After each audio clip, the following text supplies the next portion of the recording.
2020 is in the books, and boy, oh boy, what a year was it! It was a very challenging year for all of us, all around the world. And who would have thought that 2020 would be something like this?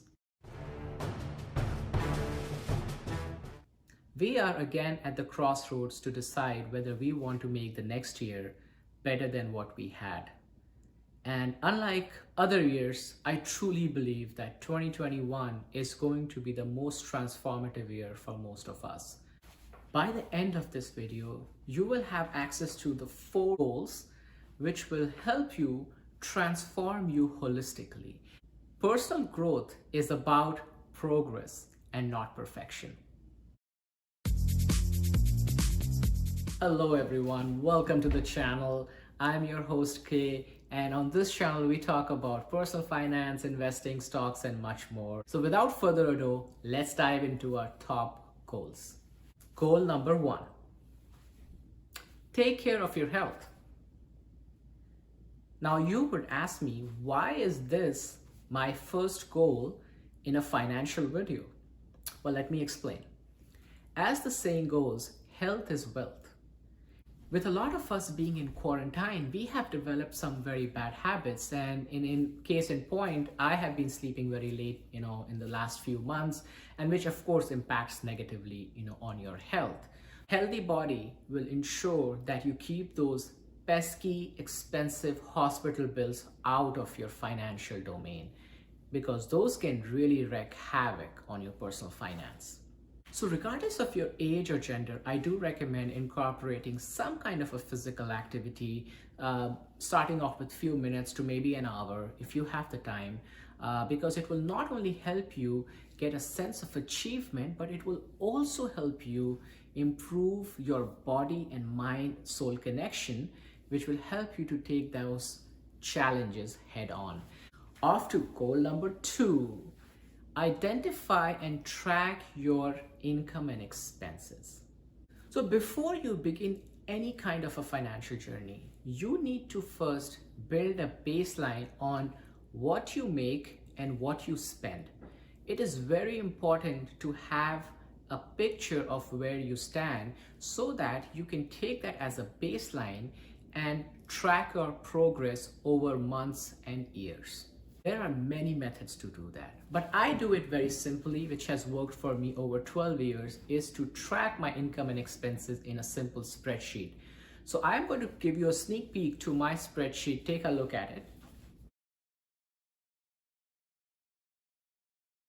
If you would like to have a copy of this free spreadsheet, let me know in the comment section below and I'll be more than happy to share it with you all. Goal number 3, emergency fund. If 2020 taught us anything, it is to have an emergency fund for rainy days. This is the reason why I stress that 2021 is going to be a very transformative year for most of us, as we would not want to go through this stress ever again in our lifetime.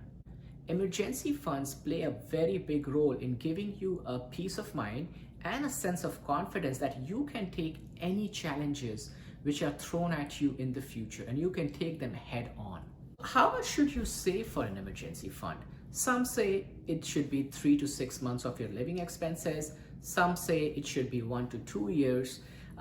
If you have really not started on your emergency fund, I always recommend starting off with at least $500. And as you go through the months and years, you build it up to that 3 to 6 month, and eventually if you would want to take it a step further, you can also build it up to 1 to 2 years of your living expenses. Interim goal 3.5, which is paying off your high interest debts, mostly credit cards. So when I was making this list, I was debating whether paying off high interest debts should be ranked higher than saving for an emergency fund. The answer to this question will depend on person to person. It's a very circumstantial question and it's very personal. However, in my experience, what I have found works the best is actually working on both of these goals simultaneously. And let me explain you why. So let's say you have multiple credit cards and you have a lot of high interest debt, and you have $0 in savings. Now, in case you have an emergency where you have to spend cash to cover those expenses, and if you do not have any money saved in emergency fund, you will most likely going to add more debt to your existing debt portfolio. So how can you avoid this situation? The way you can avoid it, so let's say if you are able to save $200 a month and you have high interest debt and you don't have any emergency fund, you can kind of use an 80% 20% rule, or you can use 70 30 60 40 depending upon your needs and circumstances. You can put, let's say 80-20 rule, you can put $160 out of 200 towards paying off the high interest debts, and you can put the remaining $40 into your emergency fund. What it's going to help you is it's going to help you build your emergency fund to cover any future expenses, unforeseen expenses, while you're paying off your debt. So this strategy is generally for starting out, and every month you should take a look at it, whether you need to increase or decrease in one of these categories. Now, goal number 4, start investing for your retirement and future large expenses. I kind of clubbed 2 or more goals together here, but it is very important that you start on your financial journey through investing as soon as possible. If you are in your teens, in your 20s, 30s, 40s, 50s, 60s, it's never too late to start investing. As the Chinese proverb goes, the best time to plant a tree was 20 years ago, but the next best time is today. So the same concept can be applied towards investing. If you are unsure about investing, I highly recommend starting off with an ETF, which is exchange traded funds.